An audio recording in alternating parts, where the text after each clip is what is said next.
Hello friends, मैं doctor Vineet Sharma from advanced hip and knee clinic Chandigarh.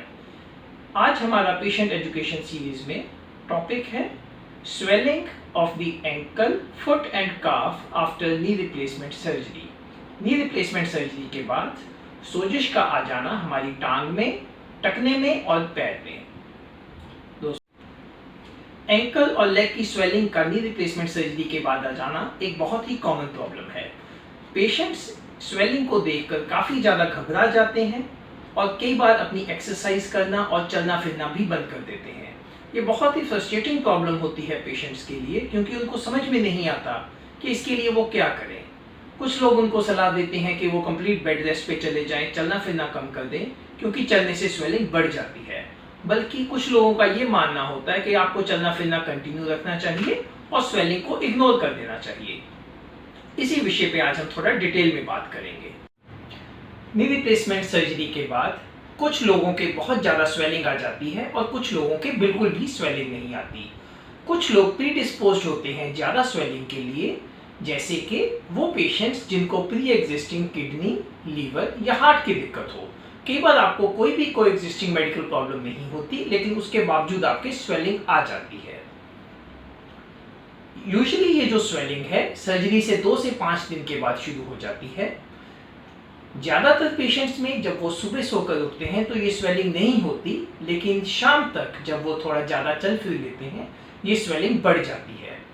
सबसे पहले तो आपको ये पता होना चाहिए कि ये जो आपके पैर में और लेग में स्वेलिंग आई है, क्या ये एक नॉर्मल फिजियोलॉजिकल रिस्पॉन्स है या ये किसी सीरियस बीमारी के लक्षण हैं। तो आपको अपने कंसर्न डॉक्टर से एक बार जरूर बात करनी चाहिए। कई बार अगर आपके पैर और लेग में स्वेलिंग है तो कुछ ऐसे सिम्टम्स भी हैं जिनको आपको इग्नोर नहीं करना चाहिए और इमीडिएटली अपने डॉक्टर को कंसल्ट करना चाहिए।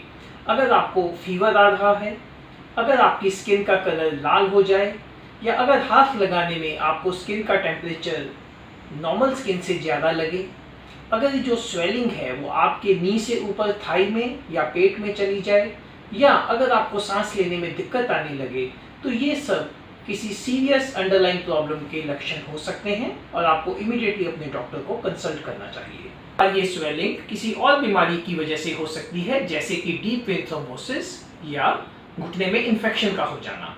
डीप वेन थ्रोम्बोसिस का मतलब होता है कि हमारी जो लेग की वेन्स हैं उनमें ब्लड का क्लॉट हो जाना। रेयरली ये जो ब्लड क्लॉट्स हैं ये हमारी छाती तक भी ट्रेवल कर सकते हैं और सीरियस कॉम्प्लिकेशंस कॉज कर सकते हैं। तो आपको अपने डॉक्टर से जरूर मिलना चाहिए, और वंस एक बार उन्होंने ये रूल आउट कर दिया कि ये इन्फेक्शन या डीवीटी नहीं है, तो आपको उस स्वेलिंग के लिए क्या करना चाहिए। मैं आपको 4 टिप्स दूंगा इस स्वेलिंग को कम करने के लिए। सबसे पहले जो है, आपको अपने पैर को एलिवेट करना चाहिए। कितना एलिवेट करना चाहिए? आपका टारगेट होना चाहिए कि जो आपके एंकल और फुट का लेवल है वो आपके हार्ट के लेवल से ऊपर हो। ज़्यादातर पेशेंट्स को 2 से 3 पिल्लोज के ऊपर अपने पैर को एलिवेट रखना चाहिए। सेकंड टिप ये है कि आपको जब भी आप बेड पे लेटे हैं अपने एंकल को नॉन स्टॉप मूव करते रहना चाहिए, जिसको कि हम एंकल पंप्स कहते हैं, और हम इसको इस वीडियो में डेमोन्स्ट्रेट करेंगे। थर्ड टिप जो है वो है आइस पैक्स। सर्जरी के बाद पेन और स्वेलिंग कम करने के लिए सबसे इफेक्टिव ट्रीटमेंट होती है आइस पैक्स। जब भी हम पेनफुल और स्वेलिंग वाले एरिया में आइस पैक्स लगाते हैं तो उसकी ब्लड सप्लाई कम हो जाती है और पेन और स्वेलिंग कम हो जाते हैं। पेशेंट्स का एक कॉमन क्वेरी होती है कि हमें दिन में कितनी बार आइस पैक लगाने चाहिए और किस ड्यूरेशन के लिए। मेरी एडवाइस में आपको हर घंटे से 2 घंटे के बाद 10 से 15 मिनट के लिए आइस पैक्स लगा लेने चाहिए। आपको आइस पैक्स उन एरियाज में लगाने चाहिए जहां पे सबसे ज़्यादा पेन और स्वेलिंग।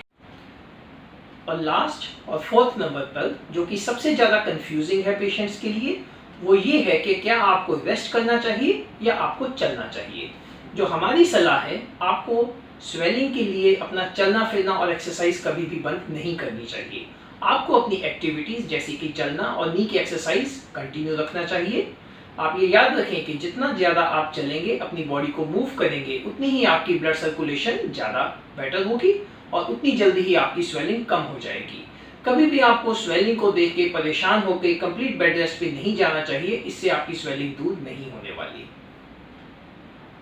एक और चीज, आपको एक बैलेंस बनाना पड़ेगा बिटवीन एक्टिविटी एंड रेस्ट। आपको आपका टारगेट होना चाहिए कि हर 1 से 2 घंटे के बाद आप 10 से 15 मिनट के लिए पैदल चलें, और जो आपने नहीं करना, आपको कभी भी चेयर या बेड की साइड में पैर नीचे लटका के ज़्यादा देर के लिए नहीं बैठना चाहिए, इससे आपकी स्वेलिंग बढ़ जाती है। अगर आप चेयर पे या बेड पे बैठते हैं तो आपकी कोशिश चाहिए कि आपका जो पैर है सामने आप किसी स्टूल पे एलिवेट करके रखें।